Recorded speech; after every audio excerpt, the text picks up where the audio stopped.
As promised, I have important voices to decode what could be the way forward. What can India do? The bilateral treaty, the talks that are currently on, will that ensure that India remains insulated or at least is able to cushion some of the impact from this uncertainty? Let me now get in Alicia Garci Herrero, who's joining me to talk more about what could be the way forward. She's joining me from Paris. She's the Chief Economist for Asia Pacific at the French investment bank Natixis. Alicia, good to have you on the show.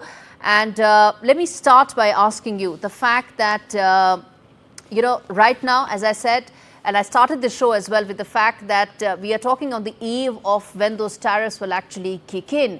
You want to weigh in on the fact that what is it that we should prepare ourselves for, or what is it that the world should prepare itself for? Well, tariffs on China are coming on the 9th, but there may be negotiations with other countries. So what we really know is that China will basically face humongously high tariffs that will not allow China to export to the US directly. Other channels like Vietnam, which is extremely important for China, with around 600 billion in a trade surplus with the US, much of which around 60% is Chinese related, might open up if negotiations between Vietnam and the US come to fruit. But this is not yet sure. Actually, it's still unlikely because we've not seen major actions yet being taken by the Vietnamese government. Indeed, Vietnam is one aspect of it. But Curtis, let me ask you on one interesting development that's taken place, which is the fact that within the Team Trump, there is difference of opinion as to what these trade tariffs are meant to accomplish. Do you think that gives you hope that maybe some of this could actually unwind sooner than we think? It's really unclear. The reality is when we think about what is going on in the Trump administration, there is one decider. It's the president. And the reality, in many ways, he's driving this global agenda. And remember, I think he's only been in, 70, 75 days or so. But very clearly, there is some disagreement between, almost like the more traditional people, probably that study the same economics that you and I study, and others who are saying, well, is this a sea change and a necessary sea change to address persistent deficits between nations? It's also fascinating that we always focus, of course, on the goods, the trading goods trade deficits. The reality is the United States has a services surplus with many nations around the world, and overall, you add it all up, the U.S. has a services surplus. So, the world of trade is changing, but still we're looking at things through these old prisms of the goods trade deficit. But very clearly, countries are already trying to work around things that have been imposed in the past. As you just noted, yes.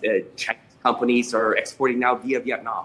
And now what will Vietnam do when they realize part of one reason that this is happening to them and why they were ranked so high on that list is because of the use of that nation by Chinese companies to, again, send products to the U.S. Where will those products go if they cannot go to the U.S. or Europe from Vietnam?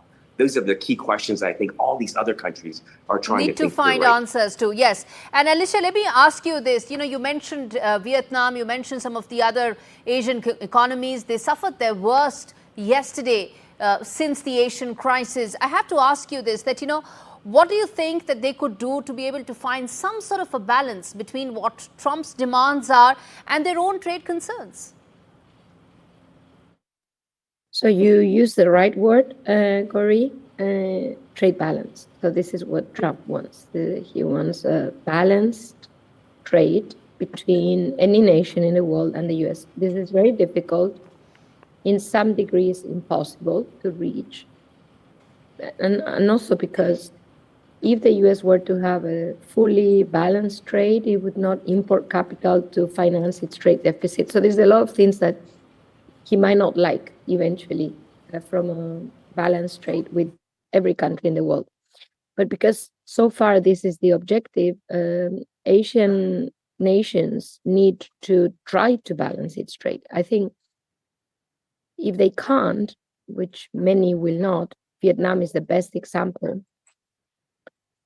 I think they need to open their markets to to US companies. So In other words, market access. Is that what it is, Curtis? So simple, 2 words, market access. The world is going round and round and not able to understand? Certainly that's clearly a key part of it. And again, as I said earlier, I think in India, in the US, in whatever nation, we in those countries know best how open our markets are, how expensive that American car is or how expensive that American phone is. We ourselves know the reality of the situation when we try and buy products or services from elsewhere. But I think one solution, and I think we're even seeing it out, I think earlier you talked about the meeting between the leadership of, say, the UAE and India, is will there be efforts to push for greater than what we call South-South cooperation? And part of that will include, will countries like China and others encourage domestic consumption versus driving their economies through exports? So again, I think the reality, it's just not the US that needs to evolve. So when we look at all these countries around the world and how they have grown in this generally very peaceful times, how do they need to evolve, given that this has been now the reaction from the US to the present situation? Okay, then Alicia, let me ask you the one word that everybody wants an answer to. And I think many people believe that it's actually just the China factor. Everything else is just collateral damage. These Liberation Day tariffs are all about countering China when it comes to Donald Trump. It is the main target. It is very clear by now. The fact that China retaliated nobody else did. Now Europe is announcing 25% tariffs, so Europe might retaliate at nearly the same level. We'll see what happens. If Trump does the same thing with Europe as he did with China, i.e. an additional 50% tariffs, maybe I will say China is not targeted. But so far, I feel China is the target. Curtis, you want to come in there, sir? That this is just about countering China and Vietnam and every other country is because of that extension. Clearly a lot of this is about China, but it isn't just about China. And again, as we think about trade flows, the reality is China has grown wealthy through the present system. Now that system is under threat. How will China react? That is a key question I think everyone is figuring out. And remember, how we began, we talked about each of these presidents are playing to a domestic audience. The reality is that... You mentioned this is not about China. I'm running out of time. I have a question to ask you, which is that if you say this is not just, about a simple trade war, explain to me, or, this is a scenario that some people believe is possible, which is that if, both sides have hardened their positions, if China is able to get more of US's trading partners on its side, would that then force Donald Trump to back down? Let's say the EU comes on its side, Japan comes on its side. My gut is that won't happen. And the reality, whenever I'm on your and other shows in India, I'm really the optimist, and maybe always the outlier optimist. But I think this can ultimately lead to some positive change in our situation. I just came back from Hong Kong, our first Milken event in Korea. I was just in Saudi Arabia. All of them suffer from challenging headlines. But I would say to people, whether it's China or the US or India, visit those places and see firsthand what is going on and the reality that businesses and everyday consumers face. And hopefully that will contribute to companies coming together to move things forward. And hopefully keeping this, not just a trade war, but keeping it to a more peaceful situation. I think Donald Trump, maybe it's fake news, once said, I don't like war, but maybe trade war, there's a method to all this madness. But let's hope this will lead to positive change. I do hope that there is some method to that madness, and I think that's the only optimistic note I'm going to end this on. Curtis and Alicia, thank you so much for joining me on India Global today.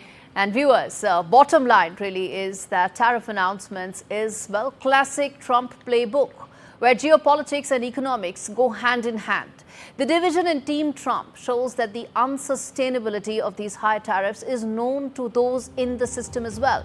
But these will probably mark the beginning of trade talks. 50 nations, no less, who want to speak with Donald Trump to cut better deals. And this is exactly what President Trump wants, or at least that's what his electorate wants.